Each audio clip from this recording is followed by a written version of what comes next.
రక్షణని ఏ మానవుడు నిర్లక్ష్యం చేయకూడదండి. ఎందుకు నిర్లక్ష్యం చేయకూడదంటే ప్రభువైన యేసుక్రీస్తు రాకడ ఎప్పుడు ఉంటుందో తెలియదు, లేకపోతే మనం పోయే పరిస్థితి ఎప్పుడు ఉంటుందో తెలియదండి. మనం ఈరోజు బాగున్న వాళ్ళు రేపు బాగుంటలేదండి. ఏ క్షణాన్ని యేసుక్రీస్తు రావచ్చు. రెండు జరిగే పరిస్థితుల్లో ఖచ్చితంగా ఉన్నాయన్నమాట. అందుకనే రక్షణ నిర్లక్ష్యం చేయకూడదండి. మనం మొన్నటి వరకు నేర్చుకున్నది ఏంటంటే ఆహాజు రక్షణ నిర్లక్ష్యం చేశాడండి. దేవుడు ఒక ఏర్పాటును చేశాడండి పాపాలు పోవటానికి బలిపీఠం ద్వారా. ఆ బలిపీఠను కూడా తీసివేసినట్లు రక్షణ నిర్లక్ష్యం చేసి తన మీదకి తన ప్రజల మీదకి శాపాన్ని తెచ్చిపెట్టుకున్నట్లు మనం గ్రంథం ద్వారా చూసామండి. ఈనాడు అవన్నీ మనకి ఏంటంటే బుద్ధి కలగటకు, బోధ కలగటకు, మన జీవితం సరి చేసుకున్నటకు, అవసరమైతే సందేశాన్ని విని మనకు జీవితాన్ని మార్చుకున్నటకు, సందేశ ప్రకారంగా మన జీవితం మార్చుకుంటూ సందేశం మనం వినపడుతుందండి, మన గడపలోకి వస్తుందండి. ఇప్పుడు మనం ఏం చేయాలండి? సందేశాన్ని విని వాయిదా వేసుకుంటూ పోవాలా, లేకపోతే సందేశం లోపడాలండి? ఏదైనా కలెక్టర్ గారు కానీ లేకపోతే ఊరు ప్రభుత్వం కానీ ఏం చేస్తారండి? విపత్తు వస్తున్నప్పుడు వార్నింగ్ ఇస్తారండి. తుఫాన్ రాబోతుంది, అప్రమత్తంగా ఉండండి, జాగ్రత్త వహించండి, పల్లాల్లో ఉన్న వాళ్ళు మెరకలకు వెళ్ళిపోండి, వాయుగుండం పట్టింది, మహాల్పైనము చేపలు పట్టే వాళ్ళు చేపలు పట్టక వెళ్ళొద్దు అని సూచనలు ఇస్తూ వార్నింగ్ ఇస్తూ ఉంటారు అనమాట. ఆ వార్నింగ్ ఏం చేయాలండి? వాళ్ళు వచ్చిందిలే అని వెళ్ళిపోతారా? వస్తే వచ్చిందిలే అని పడవలు వేసుకుని సముద్రంలోకి వెళ్తారా? వస్తే వచ్చిందిలే అని పల్ల ప్రాంతంలో పళ్ళలో ఉండి మెరక వెళ్లకుండా, ఒకరు వెళితే చాలా చాలా ఫిషింగ్ బోట్స్ అండి, చేపలు పట్టే బోట్లు, పడవలు ఏమంటే గల్లంత అయిపోయినాయండి, సముద్రంలోనే మాయమైపోయారండి వాళ్ళు సూచనలు వినకుండా వాళ్ళు వెళ్ళడం వల్ల. అలాగే మనకు కూడా సూచన వస్తుందండి, వార్నింగ్ వస్తుందండి.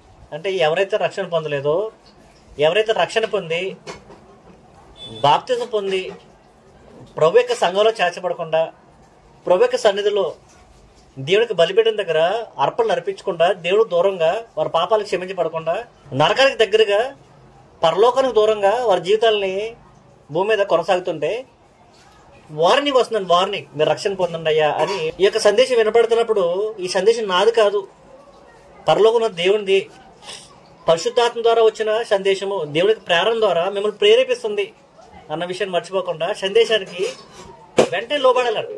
సందేశం లోబడవలసిన అవసరం ఉందా లేదంటారండి? వార్నింగే కదా, వార్నింగ్.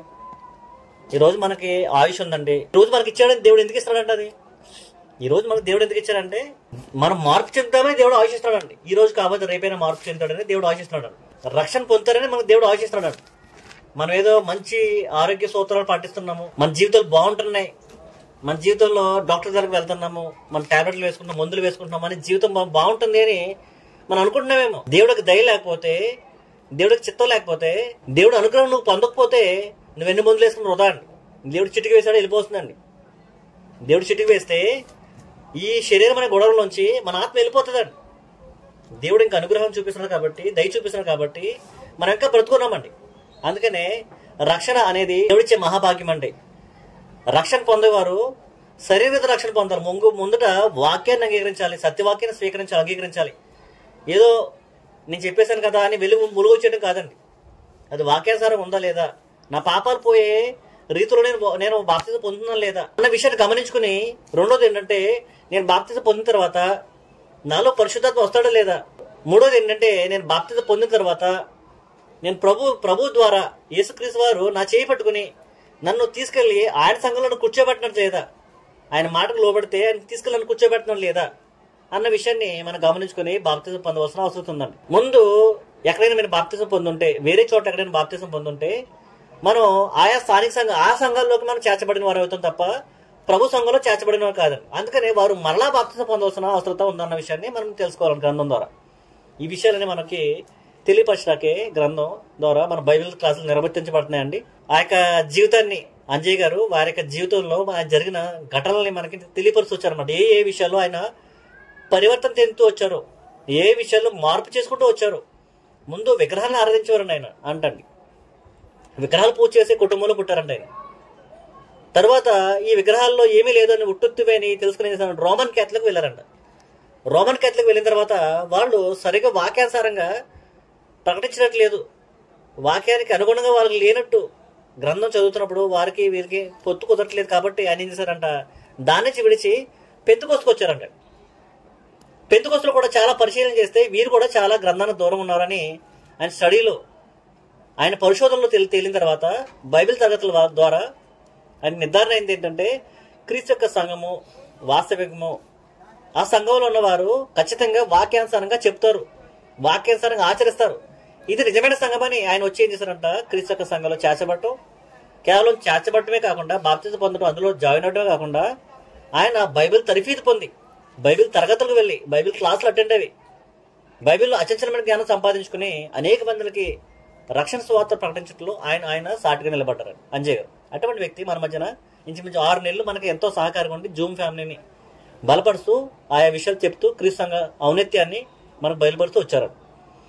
నేడు మనం కూడా మనం విధి విధానాల్లో, మన దినచర్యల్లో, మన జీవితంలో దేవుడికి అవకాశం ఇచ్చిన వారంగా, దేవుడి వాక్యానికి అవకాశం ఇచ్చిన వారుగా ఎలాగైతే అంజయ్ బ్రదర్ పరిశోధన చేశారో అలాగే మనం కూడా పరిశోధన చేసి వాళ్ళ రక్షణని, సొంత రక్షణని, వారి జీవితాల్ని, వారి ఆత్మను రక్షించుకునే బాధ్యత ప్రతి ఒక్కరి పైన ఉందండి. ఆయనకి లాగా మనకు కూడా ఉందన్నమాట. అందుకని దేవుడి సందేశం మన దగ్గర వచ్చినప్పుడు మనం అశ్రద్ధ చేయకుండా దాన్ని మనం ఏం చేయాలంటే చాలా జాగ్రత్తగా ధ్యానం చేయాలి, పరిశోధన చేయాలి. రెండోది ఏంటంటే ఆ సత్యవాక్యం లోబడవలసిన అవసరం ఉందండి. రోమీయులకు రాసిన పత్రిక 2వ అధ్యాయం 4 చదివితే మనకు అర్థమవుతున్న విషయం ఏంటంటే, చాలా మంది వాయిదాలు వేస్తుంటారండి, రక్షణని తీసుకోకుండా వాయిదాలు వేస్తుంటారండి. రక్షణ ప్రభు సంఘంలో పొందాలి, అదే నిజమైన రక్షణ, అక్కడే నీకు పాపాలు పోతున్నాయి అంటాకి సంకేతం ఏంటంటే సువార్త ప్రకటనలో మనకు అర్థమవుతుంది. మనం చదువుతున్న ప్రతి రెఫరెన్స్లు, ప్రతి వర్డ్, ప్రతి ఒక్క పదము, ప్రతి ఒక్క అక్షరమని, ప్రతి పొల్లుని మనం జాగ్రత్తగా పరిశోధన చేస్తామండి. అందుకే బైబిల్ తరగతుల్లో ఇంత చక్కగా తర్ఫీదులు మనకి పొందిన వారు చక్కని విషయాలు మనకు చెప్తున్నారండి. అవి మనం గమనించి ఏం చేయాలంట, రక్షణ అనేది మన సొంత బాధ్యత. రక్షణ కోసం మనం గ్రంథాన్ని పరిశోధన చేయాలి. ఏది వాస్తవిక సంఘమో, ఏ సంఘంలోనే చేర్చబడాలి, ఏ వాక్యం విని ఆ వాక్యం ద్వారా రక్షణ పొందుతాను. నేను చదువుకున్నా కదండి, సువార్త వలన రక్షణ పొందుతారు. ఏ సువార్త అయితే మిమ్మల్ని రక్షిస్తుందో దాన్ని మీరు సాత్వికంతో అంగీకరించాలి. ఆ సువార్త మిమ్మల్ని రక్షిస్తారు దేవుని వాక్యం అని మనం పరిశోధన చేస్తాం. కాబట్టి ఆ యొక్క సువార్తను మనం జాగ్రత్తగా పరిశోధన చేయవలసిన వారమే ఉన్నాం అన్నమాట. ఇక్కడ రోమీయులకు రాసిన పత్రిక 2వ అధ్యాయం 4వ వచనం చూసుకుంటే, దేవుడు మనకు ఆయుష్ ఇస్తున్నాడండి. ఈ రోజు కాదు, రేపు కాదు, ఎల్లుండ, అలాగా దినదినములు గడుచుకుంటూ 10, 20, 30, 40, 50, 60, 70 సంవత్సరాలు ఆయుష్ ఎదికిస్తున్నాడంటే వారికి రక్షణ పొందాలని ఖచ్చితంగా గ్రంథం చెప్తున్నాను. నీకు ఆయుష్ ఇచ్చారంటే ఖచ్చితంగా రక్షణ కోసమే అండి. రోమీయులకు రాసిన పత్రిక 2వ అధ్యాయం 4వ వచనం అండి. లేదా దేవుని అనుగ్రహము మారు మనసు పొందుటకు నిన్ను ప్రేరేపించుదని ఎరుగక ఆయన అనుగ్రహైశ్వర్యమును, సహనమును, దీర్ఘశాంతమును తృణీకరించదవా. నీకు ఇచ్చే ఆయుష్ని అనుగ్రహ ఐశ్వర్యం అంటండి, అంటే గొప్ప బహుమానం అండి. నీకు ఇచ్చే ఆయుష్, అనుగ్రహ ఐశ్వర్యం చాలా గొప్పదండి. నీ అనుగ్రహం ప్రతిదినము నీకు అనుగ్రహిస్తుంటే, అనుగ్రహ ఐశ్వర్యం నీకు దేవుడే ప్రతిదినం నీకు ఇస్తుంటే, ఈ రోజైనా వాక్యం వింటాడు, ఈ రోజైనా మార్పు చెందుతాడు, ఈ రోజైనా రక్షణ పొందుతాడని దేవుడు ఎదురు చూస్తుంటే, దేవుడు సందేశం వినపడుతున్నప్పటికీ దులిపేసుకెళ్ళిపోతున్నారండి. ఇది నాకు కదలే, రేపు తీసుకుందాంలే, రోజులు బాగున్నాయి కదా, ఇంకా రోజులు చాలా ఉన్నాయి కదా అని ఏం చేస్తారంట, దేవుడి అనుగ్రహాన్ని నిర్లక్ష్యం చేస్తున్నారండి, వృధా పరుస్తున్నారండి. రక్షణ అనేది గొప్ప సూచన అండి.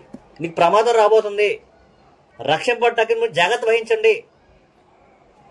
అల్పమైన కమ్మేసింది బంగాళాఖాతంలో, చేపలు పట్టేవారు చేపలు పట్టడానికి వెళ్ళొద్దు వారం రోజుల పాటు అని సూచన వచ్చినప్పుడు వాళ్ళు ఏం చేయాలంటండి, వాళ్ళ యొక్క బోట్లు, షిప్పింగ్ బోట్లు తీసుకొచ్చి ఒడ్డుకు తీసుకొచ్చి చెట్లు కట్టేసి వారి ఇంటికి వెళ్ళిపోయి ఉంటారండి, చేపలు పట్టగా వెళ్లకుండా, ప్రాణ రక్షణ కోసం. అలాగే సూచన మనకు వచ్చినప్పుడు, మీ అనుగ్రహం దేవుడు ఇస్తున్నాడు అనే సూచన మనకు వచ్చినప్పుడు మన నిర్లక్ష్యపరచకుండా దాన్ని లోబడవలసిన అవసరం ఉంటుందండి.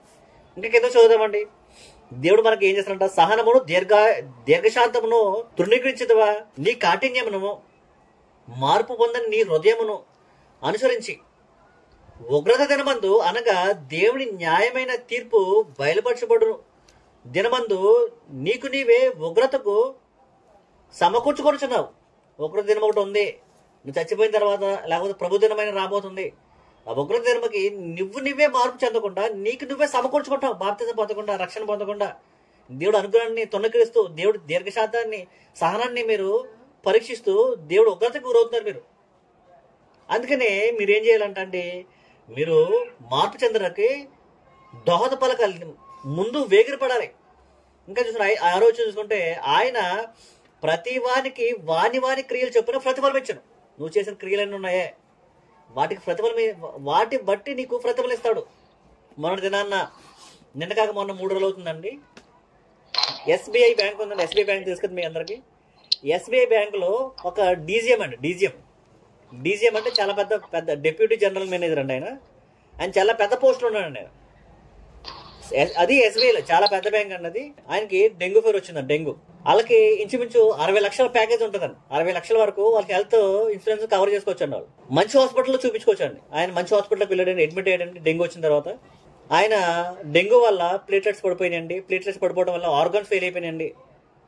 ఇదంతా 3 రోజులు ప్రయాణం జరిగిపోయి 4 రోజులు చచ్చిపోయాడు. ఆయనకి ఇంచుమించు 50 సంవత్సరాలు ఉండేవి. 50 సంవత్సరాలు తక్కువే ఉంటాయండి.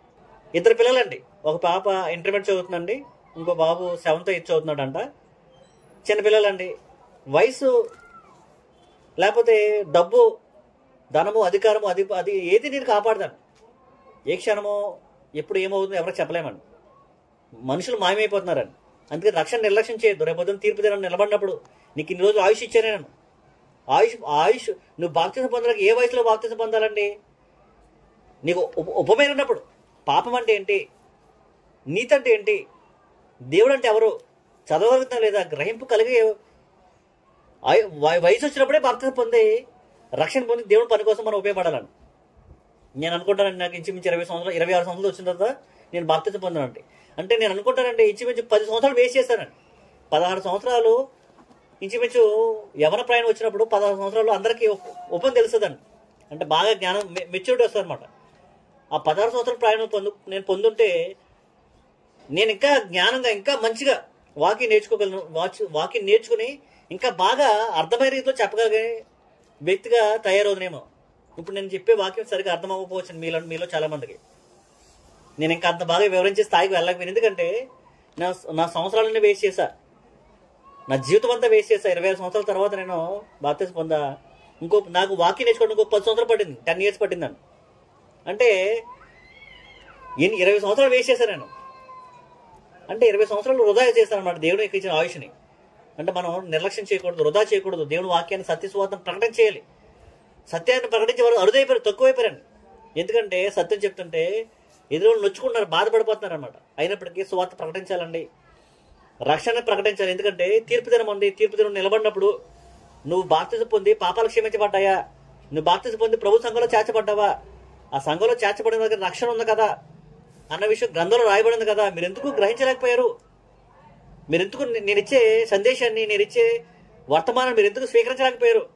ఆహాజు కూడా దేవుడిచ్చే సందేశాన్ని స్వీకరించలేదండి, నిరాకరించాడండి, వాయిదా వేశాడు, పక్కన పెట్టేశాడండి. అలా మనం ఉండకుండా దేవుడిచ్చే రక్షణ మనం నిర్లక్ష్యం చేయకుండా ముందుకు కొనసాగాలి. ఎందుకంటే తీర్పు దినం ఉంది. ఇంకా చూసుకుంటే 7వ వచనం అండి, సత్క్రియలు ఓపికగా చేయొచ్చు, మహిమను, ఘనతను, అక్షయతను వెదుకు వారికి నిత్య జీవము నిచ్చును. అంటే మనం ఇచ్చిన ఆయుష్ని మనం నిర్లక్ష్యం చేయకుండా, దేవుడిచ్చిన అనుగ్రహం నిర్లక్ష్యం చేయకుండా, సత్క్రియలు మనం కనుగొని, మంచి క్రియలు మనం కనుగొని, మంచి పనులు మనం చేస్తూ, అక్షయతను మనం కనుగొంటూ, పరలోకాన్ని మనం కనుగొంటూ, చావులేని మనం కనుగొని మనం దాన్ని లోబడితే నిత్య జీవిస్తాడు. అదే అయితే భేదములు పుట్టించి సత్యమునకు లోబడక దుర్నీతికి లోబడిన వారికి, దుర్నీతి అంటే మనం కనుగొన్నామండి. సత్యాన్ని లోబడరండి. దుర్నీతి అంటే ఏంటంటే నీతికి లోబడకపోవటం, దేవుడి మాటకు లోబడకపోవటం, సత్యానికి లోబడకపోవటం. అబ్రహాము దేవుని మాటకు లోబడ్డాడంట, దేవుడు నమ్మాడంట, దేవుడి మాటకు లోబడి అది నీతికి ఎంచబడ్డదంట. అతను నమ్మకపోతే దుర్నీతి అంటండి. మోషే కాలంలో మోషే గారికి నిర్గమాకాండం, ద్వితీయోపదేశకాండంలో దేవుడు చెప్పాడండి, ఆజ్ఞకి లోబడటమే, ఆజ్ఞకి పాలన చేయటమే నీతి అండి. ఇప్పుడు ఆజ్ఞకి పాలన చేయకపోవడం వల్ల దుర్నీతి వస్తుందంట. ఇక్కడేం చెప్తాండి, సత్యాన్ని లోబడటం వల్ల దుర్నీతి వస్తుందంటండి. సత్యం, వాక్యమే సత్యం అంట. యోహాను రాసు వార్త 17:17 చూసుకుంటే, సత్యమందు వారిని ప్రతిష్ఠించుడి. మళ్ళీ దేనిలో ప్రతిష్ఠించాలంట? ప్రతిష్ఠ చేయడం అంటే వారిని ముంచేయటం, వారిని సత్యమందు ప్రతిష్ఠించుడి. ఇంకేంటంట, నీ వాక్యమే సత్యం. చాలా జాగ్రత్తగా గమనించాలి. వాక్యానికి లోబడకపోతే, సత్యవాక్యానికి లోబడకపోతే అది దుర్నీతి అంట. సత్యవాన్ని లోబడకుండా, బాప్తిజం పొందకుండా, దేవుడి అనుగ్రహాన్ని మీరు నిర్లక్ష్యం చేస్తూ, దేవుడు రక్షణని, బాప్తిజం నిర్లక్ష్యం చేసుకుంటూ ముందు కొనసాగితే దేవుడు ఉగ్రత ఉంటుంది. దేవుడు ఉగ్రత నుంచోవలసి వస్తుంది. దేవుడి సందేశం అందరికి వస్తుంది, దాన్ని లోబడవలసిన అవసరం ఉంది. ఇంకేంటండి 8వ వచనం, అయితే భేదములు పుట్టించి సత్యములకు లోబడక దుర్నీతికి లోబడి వారికి వారి మీదకి ఉగ్రత, దేవుని ఉగ్రతయు రౌద్రమే వచ్చును. భేదాలు పుట్టిస్తారంట. వాళ్ళు అలాగే చెప్తారండి, వాళ్ళు తప్పులు బోధిస్తారండి, వాయిద్యాలు వాయించరండి, స్త్రీ మాట్లాడదండి, ప్రతి ఆదివారం ప్రభువారం బోధ తీసుకోవాలంట, బాప్తిజం వాళ్ళు చెప్పిన ప్రకారం తీసుకుంటేనే బాప్తిజం అవుతుందంట, వాళ్ళు చెప్పులు సంఘంలో తీసుకుంటే బాప్తిజం తీసుకుంటేనే వారు పరలోకి వెళ్తారంట అని భేదాలు పుట్టిస్తారండి. వాక్యాన్ని గ్రహించకుండా, సత్యానికి లోబడక దుర్నీతికి లోబడిన వారి మీదకి దేవుని ఉగ్రత వస్తుందంట. అందుకని మనం గమనించుకోవాల్సింది ఏంటంటే సత్యాన్ని లోబడాలి. దేవుని ఉగ్రత మన నుంచి తప్పించబడాలంటే సత్యాన్ని లోబడవలసిన అవసరం ఉంది. క్రీస్తు యొక్క సంఘంలో బాప్తిజం పొందాలి.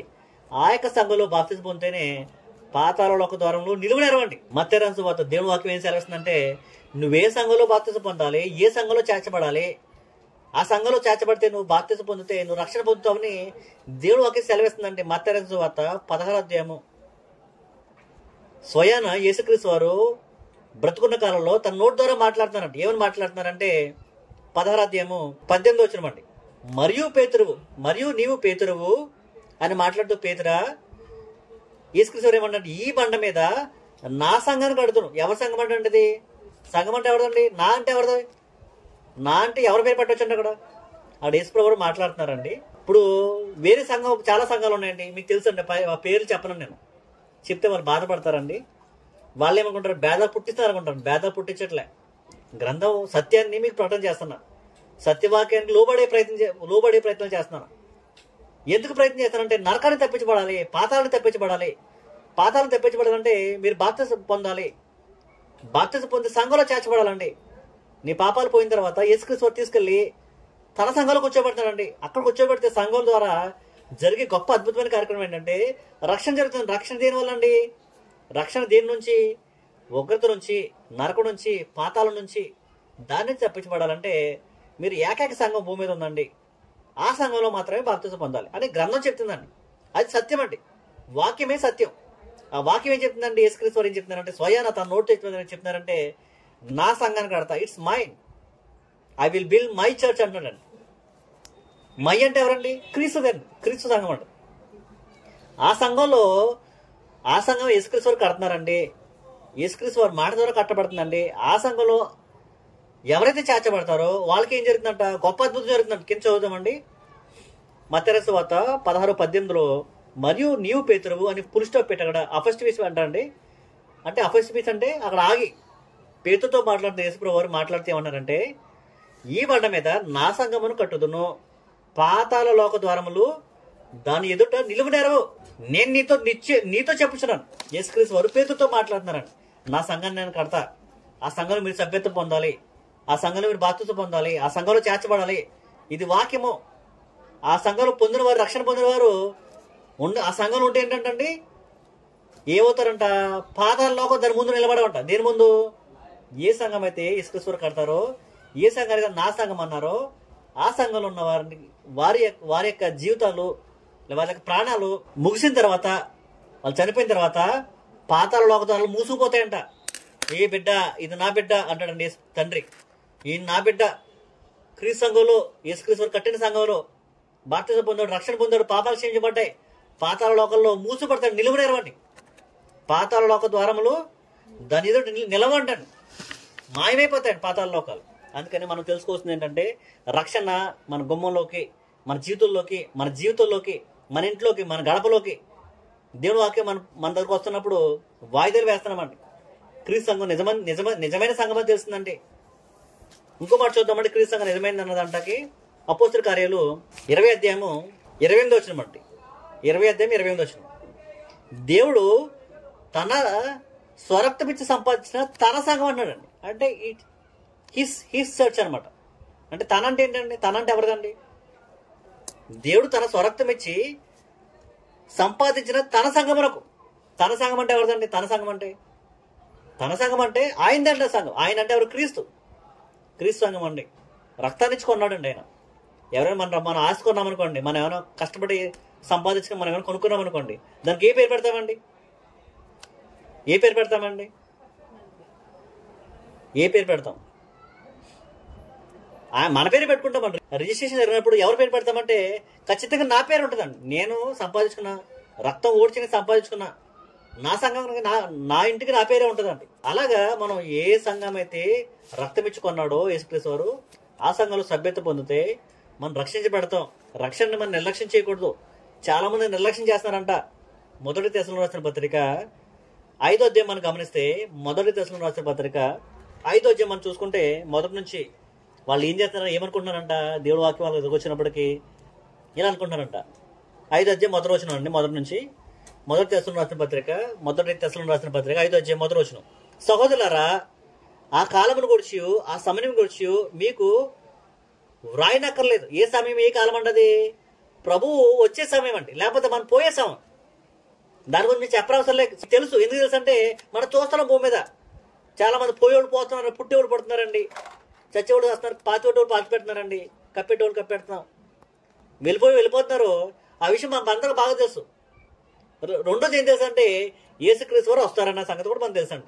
ప్రభు అయిన యేసుక్రీస్తు వారు వస్తారన్న విశ్వాసం ప్రతి క్రైస్తవుడికి ఉంటుందండి. రెండో వచనం గమనిస్తే, రెండో వచనంలో రాత్రి వేళ దొంగ ఎలాగో వచ్చునో అలాగే ప్రభు దినం వచ్చును, మీకు బాగుగా తెలియదు. దేవుడి గురించి మనం ఎంత వాక్యం అనిపించినా మన నిద్రపోతులాగా, సోమరిపోతులాగా, దేవుడు వాక్యం లోబడకుండా, సత్యవాక్యం మనం లోబడకుండా మనం ఉన్నామనుకోండి, ఏమవుతుందండి? దొంగ సడన్ గా వచ్చేస్తారండి, దొంగతనం చేసిపోతాడండి. అంటే యేసుక్రీస్తు వారు దొంగతనం చేసుకుంటూ రావట్లేదు, కానీ వివరిస్తారనమాట. దొంగ ఎలా వస్తాడంటే ఎవరికి తెలియకుండా వస్తాడు, సడన్ గా వచ్చి వెళ్ళిపోతాడు. అందుకని నేను కూడా అలా వస్తాను, లేకపోతే ప్రభు అలా వస్తాడు, మీకు వచ్చిన అవకాశాన్ని సద్వినియోగపరచుకోండి, మీ జీవితం వృధాపరచుకోవద్దు అని. మూడో వచనంలో ఏమన్నాడంటే, లోకులు ఏమనుకుంటారంట, నెమ్మదిగా ఉన్నది, భయమేమీ లేదని చెప్పుకుని చుండగా గర్భిణీ స్త్రీకి ప్రసవ వేదన వచ్చినట్లు వారికి ఆకస్మికంగా నాశనము తటస్థించును గనుక వారు ఎంత మాత్రమూ తప్పించుకోలేరు.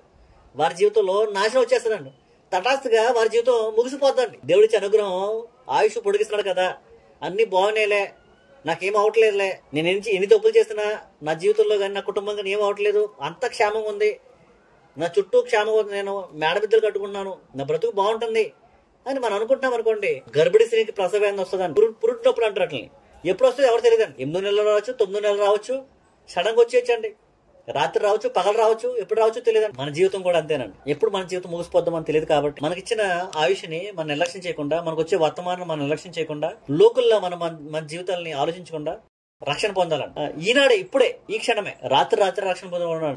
మనం రాబోయే దినం చూద్దామండి. ఇక్కడ ఇంకేమన్నారండి? 4వ వచనం అండి. సహోదరులారా, ఆ దినము దొంగ వల్లే మీ మీదకి వచ్చేటకు మీరు చీకట్లో ఉన్నవారు కాదు, మీరందరూ వెలుగు సంబంధులు, పగట సంబంధులైనారు. మనము రాత్రి వారము కాము, చీకటి వారము కాము. కావున ఇతరుల వల్ల నిద్రపోక మెలుగుగా ఉండి మత్తులము కాక యుద్ధము. నిద్రపోరు రాత్రి వేళ నిద్రపోదురు, మత్తుగా ఉండువారు రాత్రి వేళ మత్తుగా ఉందరు. మనం పగటివారమే ఉన్నాము గనుక మత్తులమై ఉండక విశ్వాసమును, ప్రేమను, కవచము, రక్షణ, నిరీక్షణయు శిరస్త్రం ధరించుకుని. ఏం ధరించుకోవాలంట? రక్షణ, నిరీక్షణ అనే శిరస్త్రం. రక్షణ సంపాదించుకోవడానికి దేవుడు చెప్తున్నాడు. మత్తులై ఉండొద్దు, నిద్రపోవద్దు. దేవుడి సందేశం మీ దగ్గరకు వస్తుంది. లోకల్లో మీరు ఆలోచించొద్దు. ఏ జీవితం, ఏ దినమో, ఎవరు అంతమో ఎవరు తెలియదు. ఈ దినం రాకముందే మీరు రక్షణ పొందాలనేది దేవుడికి సందేశం మనం తలుపు తాడుతున్నాడు. అందుకని దేవుడికి అనుగ్రహ ఐశ్వర్యాన్ని నిర్లక్ష్యపరచకుండా రక్షణ అనే నిరీక్షణని మనం శిరస్త్రాన్ని మనం ధరించుకుని, దేవుడిచ్చిన అవకాశాన్ని మనం సద్వినియోగపరచుకుని, దేవుడి కోసం పనిచేసుకుంటూ మనం జీవించిన, మనకు ఉన్న జీవితానైనా, శాశ్వత జీవితానైనా దేవుడి కోసం మనం వాడబడే వారంగా, దేవుడు పనిచేసే వారంగా, దేవుడి సువార్తను ప్రకటించే వారంగా, అనేక మందిని రక్షించే వారంగా, దేవుడి పనిలో మన సహకారులుగా, దేవుడితో పాటు జత పనివారిగా. మనం ఎవరు అంటే దేవుడి యొక్క జత పనివారం అంటే దేవుడితో పాటు పనిచేసేవారు. మనం ఎంత గొప్ప భాగ్యం ఉండదు. దేవుడు పని చేయటం, మనం పొలం కొట్టు మీద కూర్చొని దేవుడు పనిచేస్తుంటే మనం చూసేవారంగా కానీ, సహోదరులు చూసేవారంగా కానీ, ఆయన పిలుస్తున్నారండి, అయ్యా రా వచ్చి నాతో పని చేయి, నాకు సహాయం చేయండి అని దేవుడు చెప్తుంటే ఇంకా ఆయుష్ ఉందిలే, నేను ఇంకా పని చేయడానికి ఇంకా టైం ఉంది, నా పెళ్లి అయిపోవాలి, నా పిల్లలు పెళ్లి అయిపోవాలి, సెటిల్ అయిపోవాలి, ఇంకా జీవితం ఎంజాయ్ చేయాలి. జీవితాన్ని వాయిదా వేసుకుంటూ ప్రతి సువార్తను మనం గ్రహించకుండా, దుర్నీతికి లోబడకుండా, సువార్తకు లోబడి మన రక్షణ పొందిన వారంగా, లోకస్తులుగా ఉండకుండా రక్షణ పొందిన వారంగా, దేవుడితో పాటు జతపని వారంగా, we are coworkers with God అని అనిపించుకుని దేవుడు పనిచేసుకుని మన భూమి మీద మన జీవితాన్ని సార్థకం చేసుకుని మనం తిరిగి వెళ్ళాలని దేవుడు కోరు. కాబట్టి మనం అటు విధంగా వెళ్ళాలని మిమ్మల్ని అందరినీ ప్రోపేట్ వేడుకుంటే మాటలు ముగిస్తున్నానండి. ఎవరైనా రక్షణ పొందకపోతే తస్మా జాగ్రత్త. రక్షణ పొందడానికి ఎవరైనా సరే అండి, రక్షణ పొందిన వారు రక్షణ కొనసాగించాలండి, దాన్ని జాగ్రత్త వహించాలి. రక్షణ కాపాడుకున్నటకు రక్షణ పొందిన వారు బాప్తిసం పొంది రక్షణ నిరీక్షణనే శిరస్త్రాన్ని సంపాదించి దేవుడు పనిచేస్తూ మన జీవితాన్ని ముగించుకుని ముందుకు కొనసాగాలని మనందరినీ ప్రోపేట్ పెట్టుకుంటూ ఇన్న మాటలు ముగిస్తున్నానండి. ఎవరైతే బాప్తిసం పొందలేదో ఖచ్చితంగా బాప్తిసం ప్రతి ఒక్క జీవితాలు అవసరం అండి.